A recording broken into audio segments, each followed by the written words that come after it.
Righty. So good evening, everyone, and welcome to tonight's Conversations on Cancer presentation, Skin Health During Cancer Treatment and Beyond. Our speaker for this presentation is Dr. Jennifer Choi, who is the Chief of Oncodermatology and the Chief of Medical Dermatology in the Department of Dermatology at the Robert H. Lurie Comprehensive Cancer Center of Northwestern University. Is also a professor of dermatology for both oncodermatology and medical dermatology. The Division of Oncodermatology at Northwestern is the first official division of its kind within a dermatology department and is dedicated to the comprehensive and expedited care of any skin issues related to cancer treatment, whether patients are actively undergoing cancer therapy or if they are survivors. Please join me in welcoming Dr. Jennifer Choi. Hello. Oh, sorry, my daughter just walked in. Nice to meet you, everybody. I'm really honored to be here tonight. And yeah, we're going to be talking about skin health during cancer treatment and beyond, meaning even after you're done with your cancer therapy. What are some chronic issues that you can come upon, and what are best ways to care for your skin, hair, and nails? And so I'm going to just basically start with this photo. And this photo is a picture of my own beautiful mom. When I was just 2 years out of residency, starting, as a faculty member, she was diagnosed with cancer herself, with pancreatic cancer. And so we didn't know how she would do. And she thankfully survived like a good 7.5 years, which is actually, honestly, more than we thought with advanced pancreatic cancer, but it's now been 5 years since I've lost my mom. But that's just to say that I really, really sort of understand what it means to have a loved one undergo the cancer treatment journey. And that really fuels the way that I love to take care of our patients with a lot of compassion and understanding what they're going through, and really understanding the importance of skin health, because there are lots and lots of side effects that can occur from cancer treatment. And there are lots of things that we can do about them. So when we say the term oncodermatology, it basically refers to skin care of the cancer patient. And what that means is that we help to diagnose and treat toxicities, which means side effects secondary to chemotherapy. That involves also targeted therapies and immunotherapy now, toxicities due to radiation, like radiation dermatitis, lots of different infectious diseases that can occur secondary to being immunosuppressed during cancer treatment. Dealing with different types of growths that can occur in the skin while you're having cancer, including even sometimes, skin metastases. We also treat complications of stem cell transplant, which includes like graft versus host disease. And then we also incorporate skin cancer surveillance of cancer survivors, because we know that when patients are immunosuppressed over a long period of time, that can increase risk of skin cancer. And also they found that if you've had any cancer under the age of 40, that defines a young cancer survivor, there actually is an increased risk of melanoma, and we're not sure exactly why, but it's definitely been observed. And so for that reason, we increase skin cancer surveillance as well. And then also, we're experts at identifying what we call paraneoplastic syndromes, which might be like you have a rash and you're not sure where it's coming from, and that could be a sign of underlying, activity. And then also some people will have genetic syndromes that predispose them to different types of internal cancer as well as skin cancer. So, we incorporate and take care of all of this. So what we're going to talk about today are first common issues that we come across during cancer treatment. And then at the end, we're going to go over common issues that we see in survivors after cancer treatment is done. And one of our Michelle, it looks like you in the very beginning asked about radiation dermatitis, and for some reason I didn't include it in today's talk, and I couldn't last minute find the slides, but I'm very happy at the end to take questions and to talk to you about radiation dermatitis as well. But we're going to kind of talk about other types of skin rashes that somebody can get, the fact that you can be much more sensitive to the skin during cancer treatment, changes to the hair, including hair loss and thinning, and sometimes it can become brittle. Then also a lot of people will experience changes to their nails, like inflammation of the nails with pain. Sometimes the nails will lift off of the nail beds and then they can become infected as well. So I'm going to show one picture of this. Is actually a very common side effect that we see in nails, especially in patients being treated for breast cancer. And if one of them is a taxane, and taxane is paclitaxel or docetaxel. And this is one of the most common things that we see. And basically what it is something called onycholysis. And what happens is that during treatment, the chemotherapy actually through the blood, it enters into the skin and the nail beds, and then it causes inflammation of the nail beds. And then what happens is that the nails can actually lift off of the nail bed, and then you can actually also get bruising, which is why it looks reddish brown, bruising of the nails and kind of blood bruising, as well as sometimes people can even get infections underneath the nails. And this person developed a what we call a Pseudomonas infection, which is a bacteria, because she had lifting of the nails and there was bacteria that collected under there. So this kind of lifting of the fingernails can be common. And it's something that we call chemotherapy-induced onycholysis. So this can occur in 35 to 45% of patients, especially if you're being treated with a taxane, and it's a direct toxic effect due to either the nail matrix, which is essentially the area of the nail that's right underneath that nail plate. It can occur due to inflammation of the nail bed, which is the skin soft part underneath the hard plate, and also the periungual tissue, which is the area around the nail plate. So it's like all around it. So inflammation can occur in any of those areas. It does seem that the severity of this side effect can occur with the increased number of treatment cycles and also the higher cumulative dose somebody gets. Eventually, after treatment is stopped, it can just resolve on its own. But if, during treatment, it may have to be that treatment needs to be interrupted if there's severe pain or nail detachment, or there's a large number of nails that are affected. So here are some other photos of what you can observe where, again, the nails lifting off. There can be a lot of like dark discoloration secondary to, again, bruising. Sometimes people will develop even sort of like crustiness underneath the nails. And then here, sometimes what happens is the nail plate can actually start to shed, except starting from the end, not the end of the nail, but the beginning of the nail. So people will actually notice shedding at this part, and then eventually the nail actually sheds off, but there's new nail that usually is undergrowing underneath. And then here's another nail side effect where you can get a temporary stopping in the nail growth right when you get the chemotherapy, and then it slowly starts to regrow again. But then every time this person got chemotherapy, their nail ended up stopping just temporarily. So it ends up creating what we call a Bowes line, where you feel this horizontal ridge in the nail. And if you measure it, it's 1.5 millimeters apart. And so the nail grows out usually 3 millimeters per month. So when we actually measured this, we could tell that she was getting chemotherapy every 2 weeks. And every time she got it, it stopped the nail growth temporarily. Now, how do you treat these kind of nail changes? So especially when the nail is coming off of the nail bed, one of the most, one of the things that you can do in terms of prophylaxis, in terms of helping to protect your nails, is actually hydration. So a lot of times we like moisturize our skin, we kind of put it on our hands, but we all forget to actually put moisturizer on our actual nail beds. And the nail plate actually can get dehydrated. So if you actually remember to put on moisturizer on top of your nail plates, sometimes even those hydrating nail oils can also help to hydrate it. And sometimes plain old Vaseline or Aquaphor ointment can do a huge benefit to your nails. So using emollients can be very beneficial. Using a protective varnish on the nail plate can sometimes help. Cotton gloves, and then avoidance of excessive water exposure. So what that means is that, if you're doing your dishes, you really should not be exposing them directly to the water. You should always be using, those dishwashing gloves to protect your hands, because the excessive water exposure will make your nails more and more brittle. And also avoid all trauma. So you actually want to not cut the cuticles. Don't bite your nails. If you're going to go to the salon, I always tell my patients, ask them not to cut your cuticles back, because actually, believe it or not, your cuticles are protecting your nails from infection. So I always say, don't worry about making it look all pretty. It's actually better to have healthy nails that don't get infected. So don't cut those cuticles. Maybe if you want, just push them back a little bit, but do not cut them.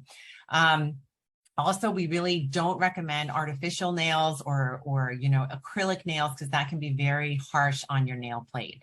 And then, believe it or not, some people, while you're undergoing chemotherapy, you're very sensitive to the sun, including of your nails. So some people, if they don't realize it, they're exposed in the sun, and then actually their nails can start to lift off because it's actually getting sun damage from the sun. And then if you are experiencing that nail lifting off, one of the best home tips is to actually use dilute distilled white vinegar soap. So you just get distilled white vinegar from the grocery store. You can just do 1 part vinegar, 3 parts water. It doesn't have to be exact. And then you soak your nails in there for about 5 to 10 minutes twice a day. And that's a great way to keep underneath the nails nice and clean, and it prevents fungus or bacterial infection. And then as it slowly grows out, you want to trim them, especially to avoid like all of a sudden catching it and ripping it off. And then if it does seem to be loosely on there, using a loose bandage to keep it on until they slowly grow out on their own. And then any signs of infection. So if you start to notice there's an odor underneath the nails, or you're noticing there's oozing underneath the nails, 100% see a doctor, ask to see a dermatologist. There's ways that we can culture and then treat it with antibiotics. Another thing that actually is very helpful for this side effect is that there's been evidence that cryotherapy, which essentially means cold therapy, used on your nails, on your both hands and feet, can really help to prevent this side effect. So there was a study that was done several years ago now, where they looked at patients and they had them use a frozen glove to one hand 15 minutes before, during, and after treatment with the IV infusion versus the hand without a frozen glove. And they actually found that the hands that had the frozen glove had in almost 90% of them, they had no nail changes. And that was compared to almost 50% in the nails that didn't have protection. So we know that it definitely can help to protect. These are blurry photos, but if you can see, this is the hand that was not protected versus the hand that was protected with the cold glove. And you can see that these nails look normal and these had those changes. So if you are currently undergoing chemotherapy with a taxane, or somebody who's about to undergo it, then for sure ask to use, you can actually ask for even ice bags to kind of protect your nails on and off. You obviously want to be careful so that you don't get frostbitten. And then also on Amazon or other places online, if you just look for cold therapy gloves and cold therapy booties, there are actually several different brands now, and you can actually keep them in the fridge or freezer, and then you take them with you in a cooler, and then you can wear them during the infusions. And then some centers, including Northwestern, actually have some that they offer to the patients during the infusions. Next side effect that you can see during chemotherapy. So this is something that several of you may have experienced, or so what this is basically, this patient was being treated for ovarian cancer, and she was being treated with a chemotherapy that's called doxorubicin. And essentially what happened after the 3rd cycle is she developed this widespread eruption that was very itchy, sometimes, and sort of burning. And you can see it was widespread on her chest and on her arms. And in addition, there was a special accentuation in the skin folds here. So in the arm creases, as well as in the abdomen, and then also in the back of the legs. So this is a eruption that we call toxic erythema of chemotherapy. And what this is that during chemotherapy, some patients will develop this rash in these places where you saw in that patient. It can also very commonly involve in the armpits, as well as in the groin. And then sometimes people will get it on their hands, their feet, elbows, and knees, and sometimes ears and around the neck. And this can happen anywhere from 2 days to 3 weeks after chemo is started. In some patients, it can even be delayed up to 10 months later. And again, can be associated with pain, burning, itching. And here are just some examples of, rashes that are pretty common that we've seen in these areas, like here and here. And then here's an example of someone who is developing it on her elbows. Now, we don't know, we don't think that this is not like an immune response, and it's not allergic, it's not infectious. So really the number one thing is we tell patients it is not an allergic reaction to the chemotherapy, and we tell oncologists don't label it as an allergy. But rather what it is that basically we think that especially through areas of sweating, so possibly through the sweat glands, then during the sweating, the chemotherapy is excreted onto the skin, and then it causes inflammation on the skin. And that's why you're getting it in these areas of friction and heat.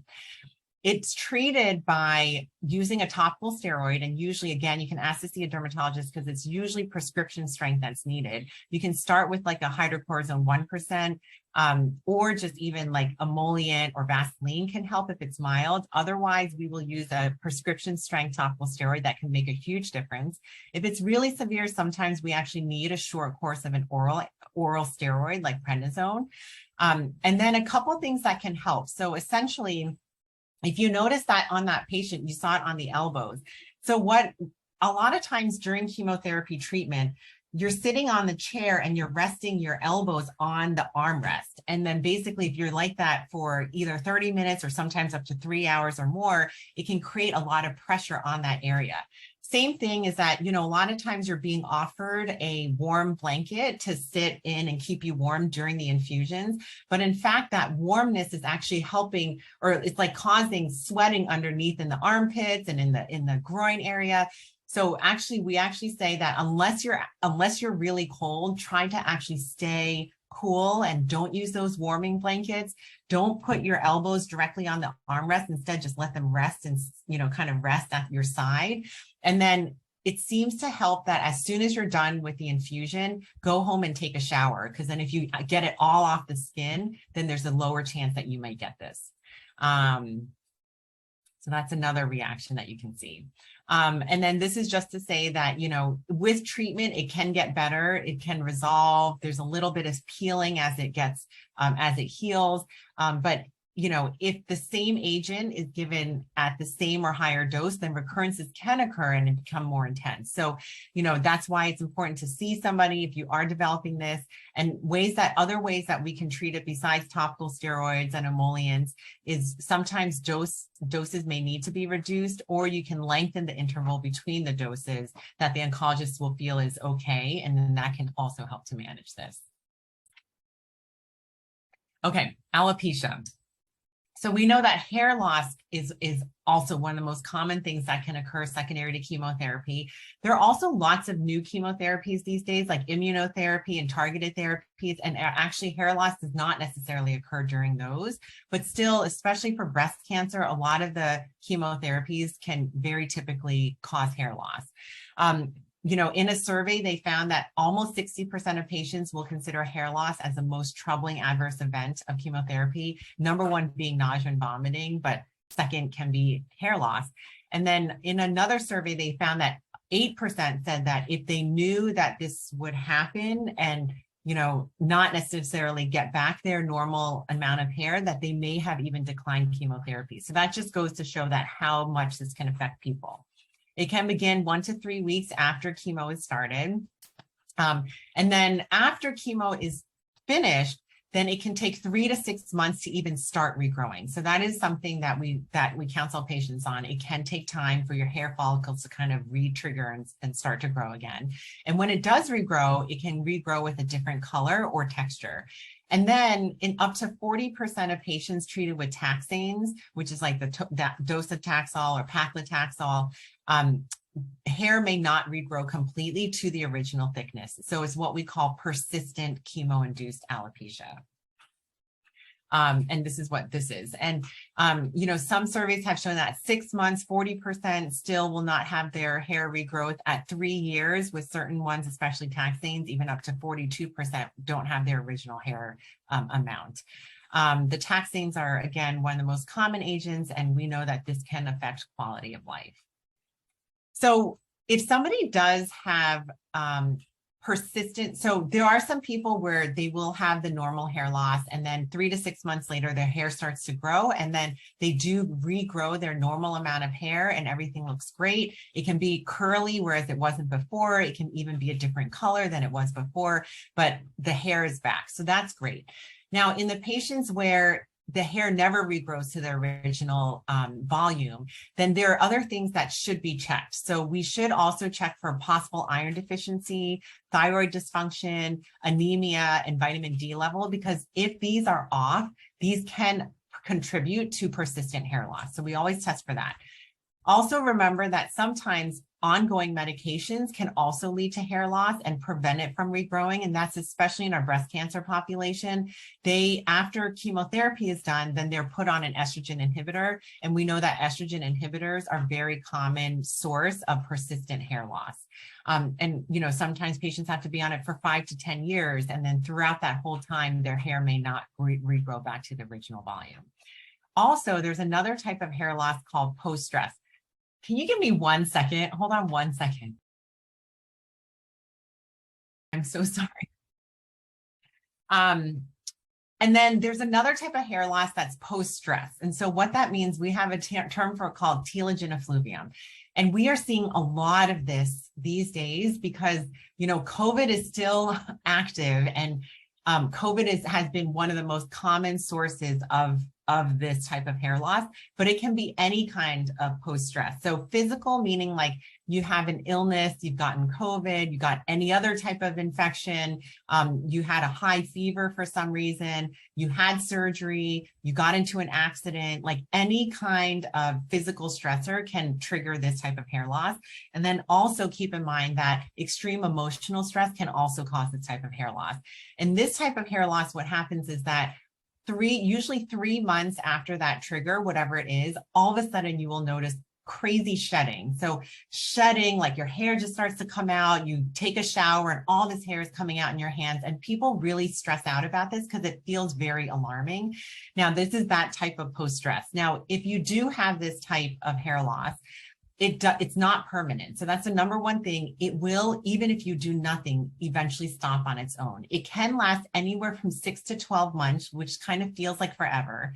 It definitely can make your hair feel much thinner, but you will not ever completely lose all your hair, and it's not permanent. So it usually starts to come back on its own after your body has kind of, adjusted itself. And then 6 to 12 months later, it starts to regrow again. So just keep that in mind. Now, what are things that you can do? So minoxidil is one of the most common and most effective things that we have. It's available over the counter as a 5% solution of foam, and we usually say apply it every single day. We usually tell patients just be patient because it can take up to 3 months before you even start to notice an effect. But once it starts working, it can really work well for many patients. So that's something that we very much recommend. You will also see in the stores that there's a 2% that's marketed for women. And we actually say, don't even get that. Don't bother, because number one, that percentage doesn't seem to be effective. And two, believe it or not, it's more expensive. It's like almost like they market it and they think that women are going to buy it, so they make it more expensive. So it's ridiculous on all levels. So just if you're going to try it, use the 5%. There is a prescription that is called bimatoprost. There's another one that's called latanoprost. You may recognize the term Latisse. This can be used if people have sparse eyelashes or eyebrows. It's safe to use. You can put it on every day. And for certain patients, it can really help to trigger regrowth of those areas. One thing about that is if you have light colored eyes, like blue or green, one of the possible side effects is it can actually cause brown flecks to permanently form in your eyes. So some patients don't want that. So that is something that I always just kind of tell people. And then other people, if they try it, it can also sometimes cause like redness around your eyelashes or your eyelids. And so it's, you can try it. Some people have no issues, but if you do have an issue, then that's something that you may want to avoid. There are prescription strength formulations of minoxidil as well. So we have other things. There's one that's called Hair Stim. It's a 7% minoxidil that they combine with latanoprost, and this can be used for the scalp. And for some people, it can be found to be even more effective than the 5%. And then also off-label, we've been using this low-dose oral minoxidil, which is basically the same thing. When used at higher doses, physicians use it for hypertension, but when used at low dose, like meaning 2.5 milligrams a day or 1.25 milligrams a day, which is 1/10 the dose of what's used for hypertension, it's been found to stimulate hair growth. And we actually have a clinical trial at Northwestern. So if you fit in this category where you've had chemotherapy over 6 months ago and your hair has not regrown back to its original volume, this is something that we can enroll you in. And we have seen several of our patients really benefit from it.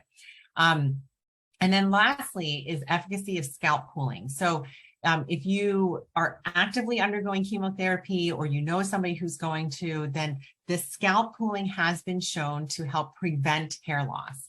So there are a couple different things. So there's automated, there's one that's called DignaCap, another one called Paxman. Now these have to be purchased by the hospital and they keep it on site. They're thousands of dollars. And so that's why, you know, a hospital has to invest in it and then offer it to patients as they're there. So more commonly, basically patients will buy their own caps. There's one called Penguin, there's one that's called Chemo Caps. There are other brands out there, and essentially you put it in the freezer or the refrigerator, you bring it in a small cooler with you, and then you put it on during the infusion. And this has been shown to also help. And in a study of over 1,100 patients, those who used it were 2.7 times less likely to experience chemotherapy-induced alopecia. And in this other study of almost 400 patients, those who used it were 5.5 times more likely to keep their hair. So there have been good studies that have shown that this works. Now, what about supplements? So people ask about supplements all the time for a hair loss or hair thinning. So Nutrafol is one that's marketed, and it actually contains a hydrolyzed marine collagen, as well as other things like saw palmetto. And these actually have been found in studies to help to stimulate hair growth. So this actually is safe to use. It can be helpful and it can be effective in certain women and men, and Viviscal as well. So this one is a different one where it contains shark cartilage. And again, it's like this cartilage and horsetail extract. And both of these also have been studied and shown to help induce hair growth.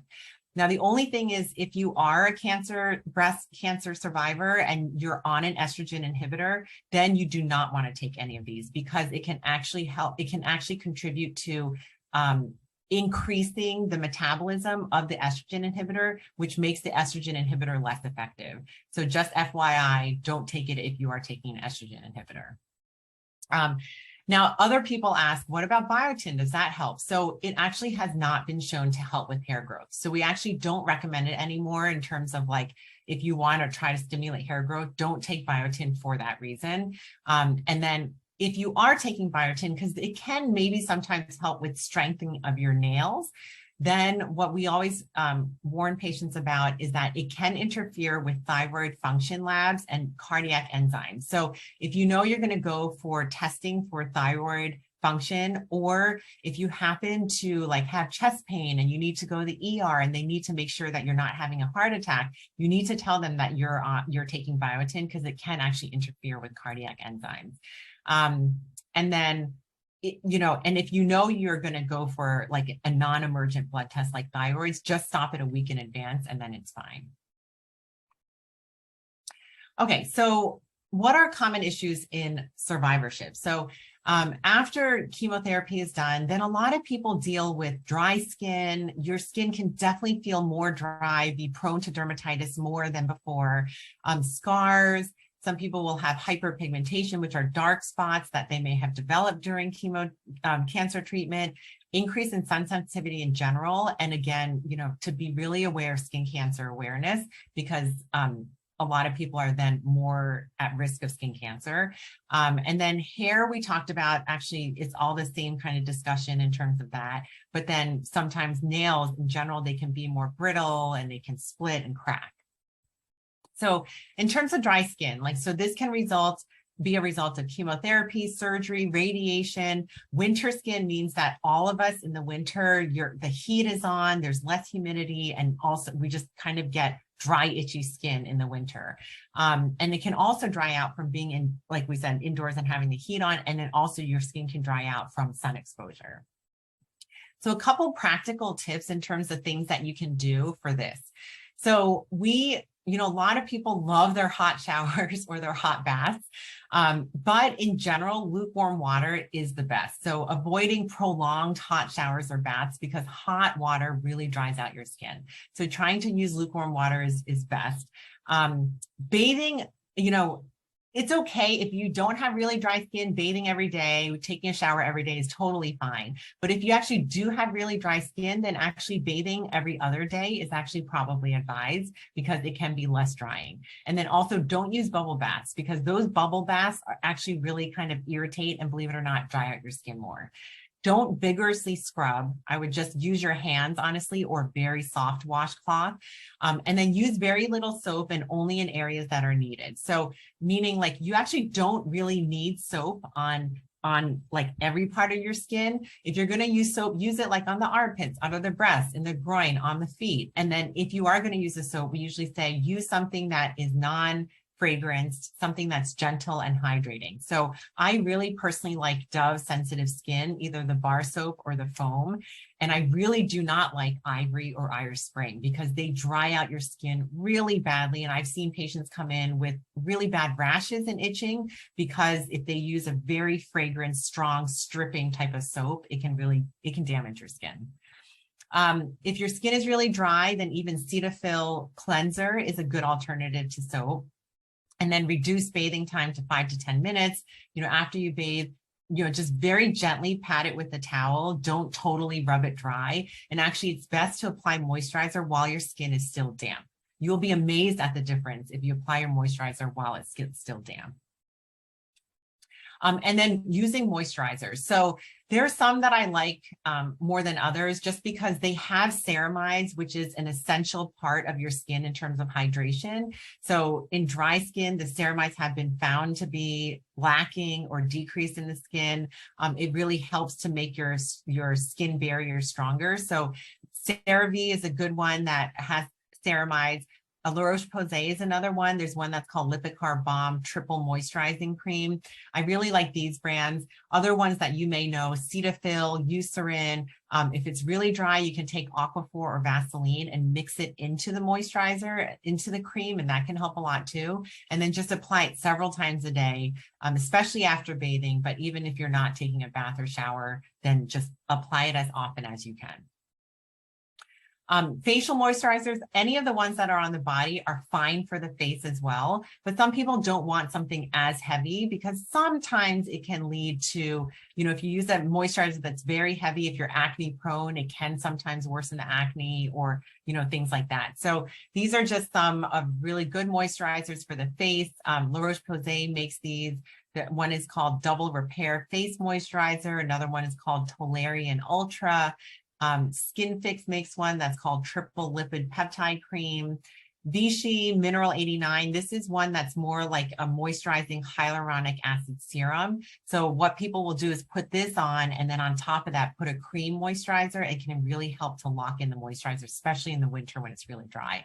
And then same thing, Neutrogena makes one that's called Hydro Boost. I like the one especially that's made for extra dry skin, and that has hyaluronic acid as well. So these are all just good options, but there's so many out there. So if you find one that you like, just stick with it. Like that's just, there's so many. So just find one that you like.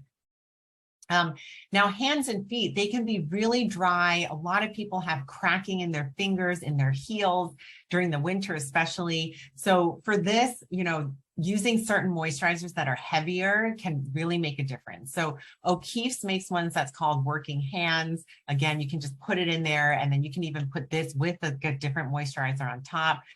La Roche-Posay makes one that's called Cicaplast Mains, which is French for hands. This one's like a thicker, not quite Vaseline, but really can just kind of soak in there.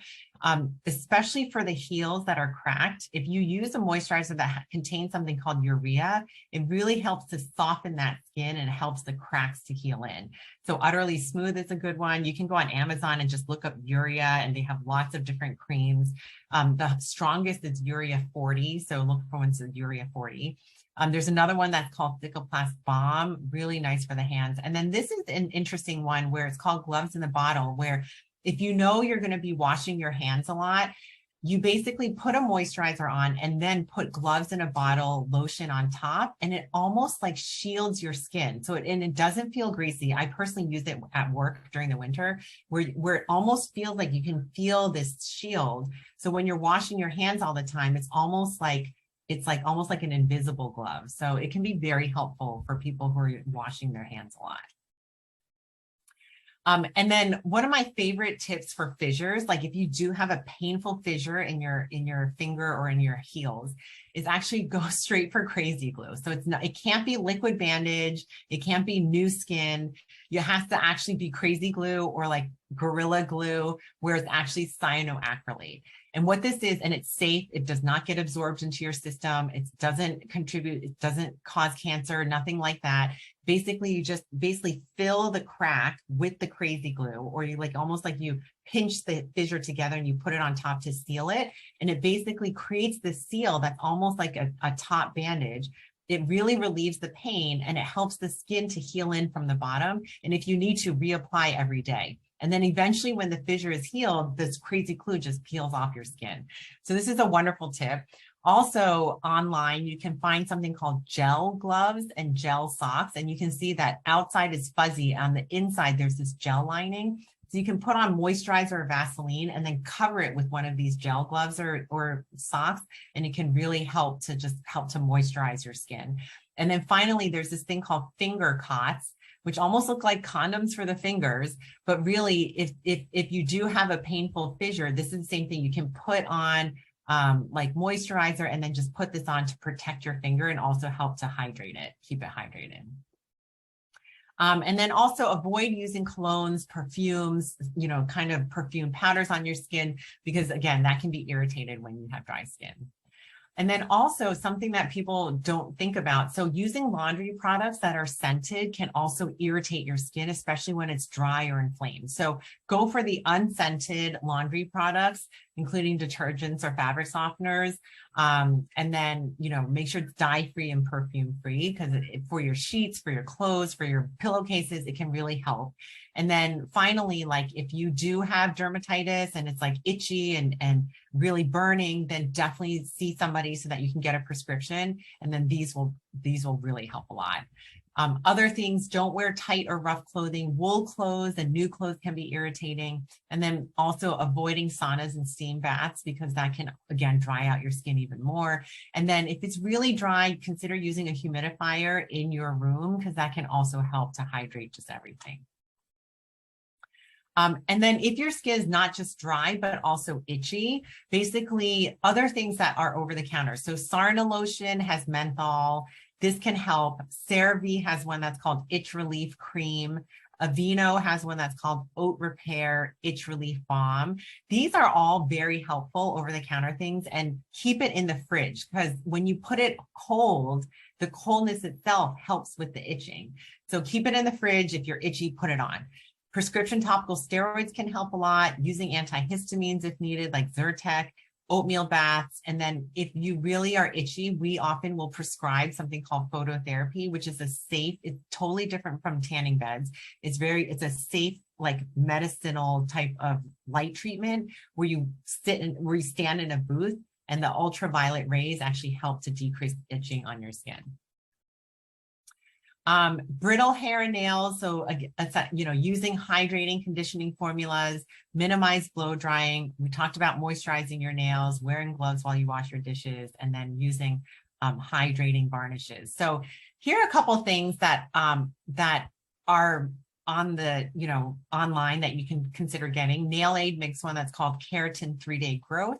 I personally use this Isdene SI Nails, and I actually really think it works, because for a long season, I had cracked brittle nails, and I put this on every day. It actually dries within seconds, and it really helps to hydrate your nail and strengthens your nail plate. And then Opie Ridge Filler, some people have said that this has helped them as well.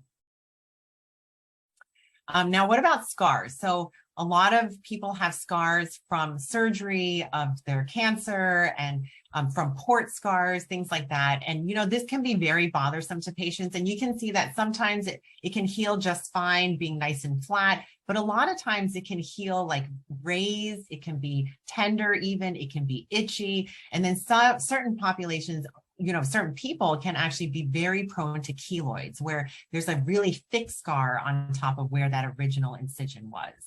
So what are things that you can do for scars? So of all the things on the market, silicone gel is the most studied and the thing that's most found to be effective. So they come in sheets where basically you can cut them to size and put them directly onto the scar. And ideally you want to do it 24 hours a day for 12 weeks in a row. And there's one that's called Scar Away. There's one that's called Cicacare. This one you can find at Target, CVS, Walgreens. This one you may have to order online. And then also there are gels that have silicone in them. There's one that's called Scar Guard. There's a prescription called Pracasil Plus, where we combine it with a tree extract that's called Pracacy that actually has anti-inflammatory properties. And this is something that you can get from a dermatologist. And you want to apply twice a day for at least 12 weeks, and this can help as well. And it's most useful on new or raised scars, but some people do say that there's benefit even on old scars. So you can consider doing that. A lot of people have heard about Mederma. And if the Mederma, if you look in the ingredients, if it contains silicone, then yes, it can be helpful. But just be aware that some of them don't even contain silicone, and they have this thing called allantoin, which essentially is just like Vaseline. And then there's an onion extract, but honestly, the studies have not shown this to be useful in improving scars. And then there is a sunscreen in there. So everyone always jumps to this one, but just be aware that there are other ones like we talked about that are more helpful. And then sun protection really is key. So you want to keep all fresh scars, especially out of the sun. And then steroid injections for thick scars. So if you go to a dermatologist and you have one of these scars that's itchy or raised or painful, we can inject a steroid directly into that scar, and it can make a huge difference in making it flatter and less painful or less itchy. And then also there are lasers that are available that can treat these scars. And then sometimes there's this procedure in office that's called microneedling, where they take a very fast moving set of microneedles and they actually punch holes in the scar, and it helps the scar to reform, kind of remodel itself to be less thick. And then radiation tattoos. So this is just a quick note that, a lot of people will have radiation tattoos. This is usually permanent. I'm so sorry. Give me 1 second again. Okay. I'm so sorry. So radiation tattoos. So these tend to be permanent.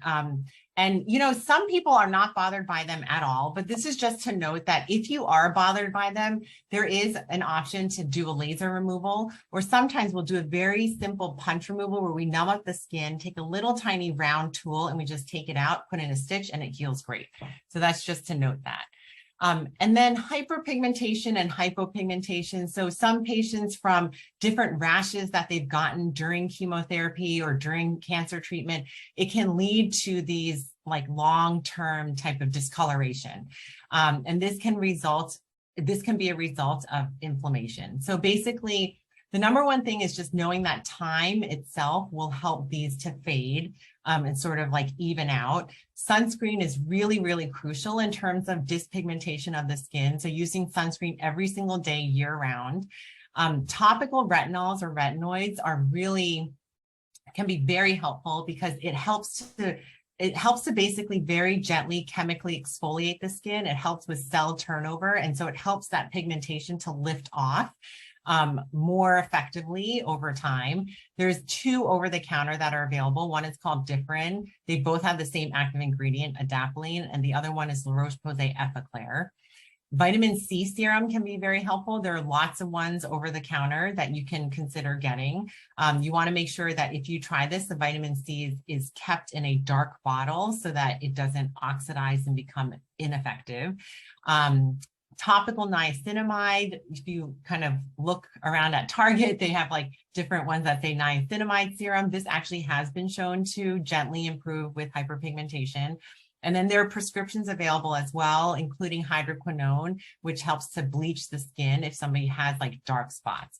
And then these are all sort of other topicals that can be available in over-the-counter ingredients. And all of these actually have been found to be helpful in hyperpigmentation. And then finally, increased risk of skin cancer. So especially young cancer survivors have an increased risk of skin cancer, including melanoma.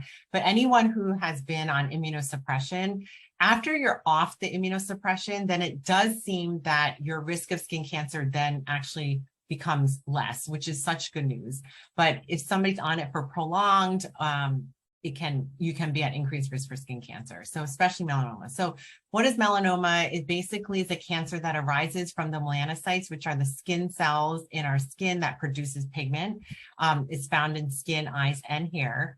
It only accounts for 1% of all skin cancers, but it accounts for the large majority of skin cancer-related deaths worldwide, which is why we always like to tell people to be aware of it, because that's the one that you want to catch as early as possible if you develop it. It's the most serious form of skin cancer. It's the 5th leading cancer in men, 5th in women. And the American Cancer Society estimates that in 2022, that almost 100,000 new melanomas will be diagnosed, and that 7,650 people are expected to die of melanoma, which accounts to 1 person per hour. So it is, we don't want that. But so one of the first things to kind of be aware of are the ABCDEs. And so A stands for asymmetry. B is when the border is irregular or it's poorly defined. C means there are many shades of different colors within the same mole. So ideally you want to see 1 or 2 colors. It's okay. It's actually very normal to see 2 colors, but once you see multiple colors, that can be a red flag. Diameter means that if it's greater than 6 millimeters, you want to have it at least checked, but melanoma can be any size. And also there are lots of benign moles that are over that size, but still you may want it checked. And then E just stands for evolving, meaning like for some reason you feel like it looks different than the others, or you notice that it's changing in size, shape, or color. So here are some pictures of melanoma. So this is the superficial spreading type, which is the most common type. And these are the ones that usually will exhibit some of the ABCDEs. So like asymmetrical, you're seeing multiple colors, one side's dark, part of this is light. Same thing here, the borders are slightly irregular, and then you start to see this weird irregularity with darkness in the middle. Sometimes even on the face, it can like look like it's a sunspot, but then you're starting to notice darker spots within it. And there's even like some redness here. And then same thing here, like this is like, it looks really dark, but then there's one part that looks pink. And then, you're seeing all these, again, differences in color, variation in color, almost like streaky borders.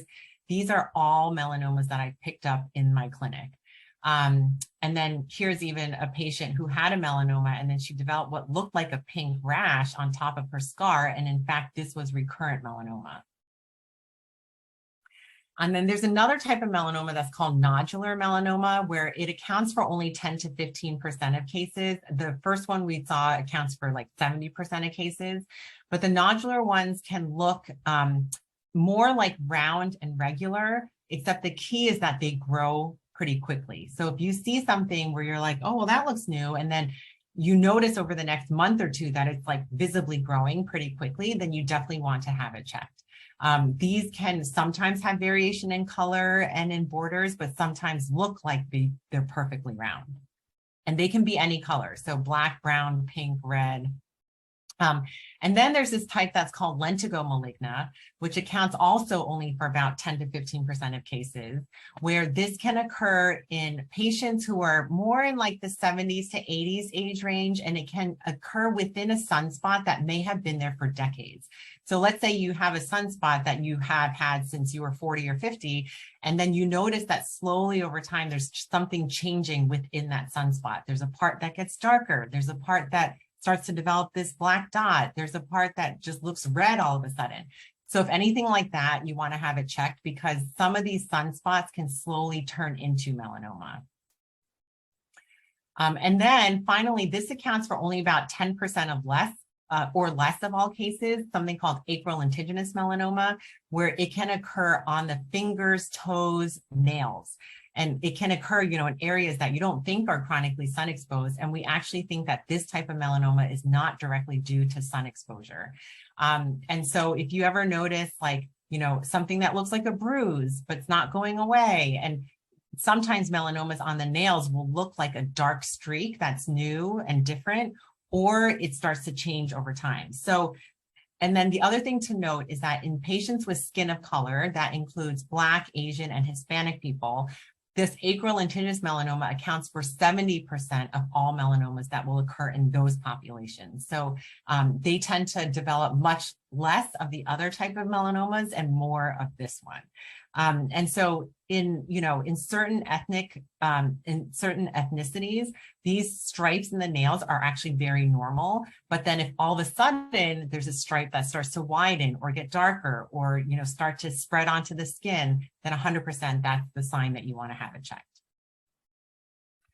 Here's an example of a melanoma on the bottom of a foot of somebody who had no idea it was there because it was on the bottom of their feet. And you can see that over time, it just grew into this big area. And then amelanotic melanoma, refers to melanomas that don't have pigment. So they're not Black or brown, instead they're red or pink. So just, keep in mind that this is not as common, but it can happen. And again, I don't want you to get freaked out about every single spot on your body, because there are these red spots called angiomas, which are benign red blood vessel collections. Those are completely normal and very common. And many people have hundreds of them, and they're genetic. So meaning one of your parents probably had a bunch of them. So we're not referring to those. We're referring to something that looks different from your other spots, is round and nodular, and then is growing. Something like that is something that you want to have checked. And then basal cell skin cancer is actually the most common type of skin cancer, where in the Caucasian population, 1 out of every 4 people will develop at least one in their lifetime. And these tend to look like pink, pearly bumps that sometimes can bleed easily when they're scratched or if you're washing your face. And if you look, they have these very tiny blood vessels running through them. They rarely spread, so they're not really dangerous in that sense, but you want to get them treated, because if you don't treat them, they continue to grow and grow. And the other important thing is that if you've had radiation, then within the radiation site, 20 to 30 years later, there is an increased risk of skin cancer, and the most common is basal cell. So say you had breast cancer when you were 30, then 50, you suddenly develop, there's this pink spot on your chest, that could be a basal cell skin cancer. The other population we see this are young cancer survivors who have had cancer when they were in their teens and had total body radiation for lymphoma. And then in their adulthood, they have all these little basal cells that show up on the skin. Just some other pictures, again, they sort of look pink, sort of pearly, little blood vessels that run through them. And again, if they seem like a pimple that doesn't go away and starts to bleed, that would be a sign to get it checked. And then finally, squamous cell skin cancers are also the next most common after basal cell, where they look like oftentimes pink or white, scaly, crusty spots. And sometimes they can be quite tender. So this is an extreme form where you see this patient has just actually many on his legs, but they can suddenly they can show up on any sun exposed area. Like this is one that's on the scalp of somebody where it looks like a bump and it's starting to bleed. And then here's some other examples where sometimes it can start to form an ulceration. And here's one on the lip that looks like a bump that's firm and growing. So what are preventative measures? So basically, I think all of us should be doing sun protection every single day to minimize our risk of skin cancer. But especially if you're light-skinned, if you've had a history of sunburns in the past, if you have a history of using tanning beds in the past, if you have a family history of melanoma, These are all risk factors for skin cancer. So you want, and also if you have a lot of moles, and a lot of moles just means if you have over 50 to 100, even if they're totally benign, that in itself is a risk factor for skin cancer. So what are things that you can do? So use a daily sunscreen that says broad spectrum, which means it covers both the UVA and the UVB sun rays. The sunscreen should say at least SPF 30. So 30 and above is what you need. So you don't necessarily need to get that 100 plus. Obviously, avoid getting sunburns, avoid tanning. And then when it comes to SPF, which stands for sun protection factor, so 15 screens out about 93% of the sun's UVB rays.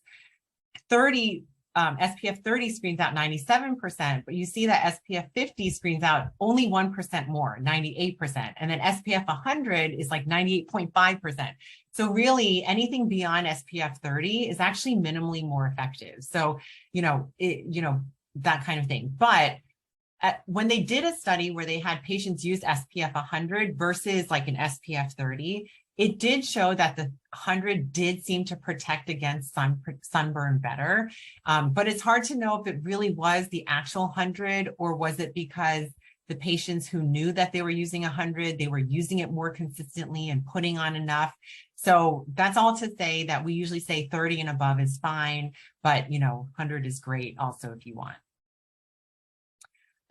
Broad spectrum, meaning, it blocks out UVB and UVA rays.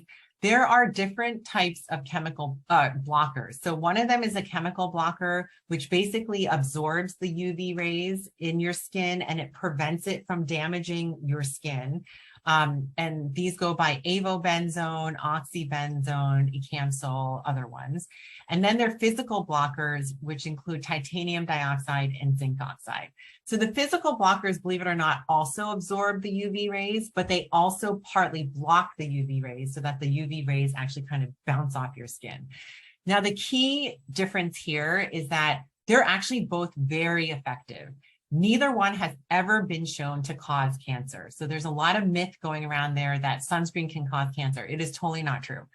But there have been studies now that have shown that chemical blockers, so like these chemical sunscreens, if you put it all over your body, let's say on a summer day, and you do it 4 times a day for 4 days in a row, which is actually very appropriate when you're in the summer and you're out every day, it can be detected in your bloodstream. But we don't know what that means. It might mean nothing, meaning it might not be anything dangerous, but we also still don't know if we might find that there's something dangerous about it. So we actually don't know. So in general, I usually say in your kids, in your grandkids, I would stick with physical blockers just to be safe. And then if you are concerned about any possible side effect, just stick with the physical blocker. They do unfortunately tend to be thicker, kind of whiter. It might leave that white cast on your skin. But there are some that will rub in. And just look for these ingredients, titanium dioxide or zinc oxide. Now, the chemical blockers are great for your face because if you only do your face, you're pretty much not getting enough systemic absorption to cause any harm. So don't worry about it. If you have one that's very elegant, that you like, that's not greasy, that's one for your face. Now, the other thing that we also talk about is using enough of sunscreen. So if you're wearing shorts and a t-shirt, it should be the equivalent of a shot glass full of sunscreen. So a lot of people probably use half of this, maybe even a quarter of it, but to get really adequate protection that's listed on the sunscreen bottle, it should be a full shot glass full. And then to your face and neck alone, it should be like a nickel-sized dollop or like 2 finger lengths. And that should be enough to cover your face and your neck alone. I personally, believe it or not, really don't like the sprays, mainly because a lot of people don't put on enough. If you're outside, it's kind of going out into the wind and you're not getting enough on your skin. And then I really don't like the idea of breathing it in and what we might find in the future in terms of breathing in the chemicals and these propellants. Like, I personally don't like the sprays. But if you do use a spray and you really find it like the most convenient, then I say, make sure you're putting on an even sheen, at least 2 passes, and also rub it in. And then, your back, like just kind of going like this, that's really not enough. You want to like put on 2 passes and then rub it in. And then lastly, try not to breathe it in, kind of spray it on and then run to a different area so that you're not breathing it in. The other thing is reapply every 2 hours. It does wear off. A lot of people will not reapply and then get sunburn later. If you're swimming, you're toweling off, you're heavily sweating, reapply even more often. And then don't forget your face, ears, neck, because those are places that people forget. And then use sunscreens year round. The UVB rays are most intense in the summer, but the UVA rays are equal intensity throughout the year. And so sun can come right through the windows, even if you're inside, if you're sitting in the sun, even inside, those sun rays are coming through the windows. When you're driving, those sun rays are coming right through the windows. So we actually say, wear sunscreen on your face, wear sunscreen on your hands and on your arms, even when you're driving. I actually have bought a pair of SPF gloves that I wear when I drive. And then when I know I'm not going to be out, but I'm still driving, I wear like a long sleeve SPF sleeve that goes up to my shoulder on my driving side so I don't expose it to the sun. And then also there are some people who have definitely gotten sunburn on an overcast, cloudy day because 80% of the sun's rays do penetrate clouds. When you know when it is really sunny out, seek shade, especially between 10 and 2, because those are the peak hours of UVB exposure, which causes sunburn. And then I really like these lightweight long sleeve shirts and pants. If you just Google SPF clothing, there are lots and lots of companies now that contain this. And these are great because you don't have to rely on sunscreen. It's not rubbing off. It's really protecting your skin very well. And then remembering a wide brimmed hat. So, just a visor oftentimes is not enough because it's doing nothing for your ears and your neck. So either put sunscreen on there or wear a wide brimmed hat. And then sunglasses are great because, eyelid skin is very susceptible to skin cancer. And so sunglasses are great, especially because sunscreen directly on the eyelids can really irritate the eyes. I have 3 daughters. 2 of them, when they were young, I just took a picture of this where I would bring my own sun tent to the beach. And this is all SPF swimwear and hats that they're wearing. And then finally, our Oncoderm clinic, we at Northwestern, it's a unique benefit to our cancer center patients. We treat all types of skin reaction to chemotherapy and radiation because we know that the negative impact it has on quality of life and also on treatment. Sometimes they stop treatment because they can't handle the side effect. So if we help to treat it, then it gets people continue treatment. And then if they are treated, we can help them improve, quality of life and treatment like we just talked about. This is our current division of oncodermatology. We all happen to be Asian, which totally was not on purpose. It just happened to be. But we are all here to help you. So if there's any issue, we are very happy to help you. We totally understand everything that patients undergoing cancer treatment are going through. So if you and we all try to take care of our patients very quickly too.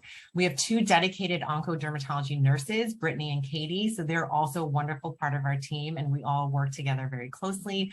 And then here's a phone number in case you want, 312-695-8106. That's the number for our dermatology department. And so you can ask for a referral to the oncodermatology clinic through your oncologist or your internist, or you can even just call and say that you're a cancer survivor, and then they will help you make the appropriate appointment.